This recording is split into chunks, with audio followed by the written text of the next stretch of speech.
Jelang tradisi mudik lebaran yang akan dilakukan masyarakat muslim jelang Hari Raya Idul Fitri 1438 Hijriah, jajaran Polsek Talang Ubi Kabupaten Pali menghimbau kepada masyarakat Pali untuk mewaspadai aksi kejahatan yang kerap terjadi di saat Hari Raya Idul Fitri.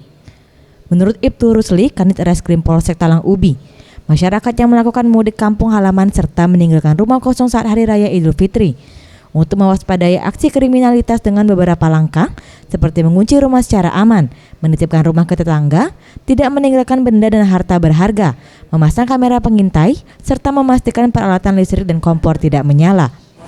Kemudian untuk menjelang Idul Fitri kita mengimbau kepada masyarakat supaya rumah yang akan ditinggalkan yang ada rencana untuk mudik minimal dia menitipkan kepada tetangga, keluarga, dan tidak lupa untuk mengunci dan mematikan alat-alat yang sifatnya akan merugikan saat kita melakukan liburan.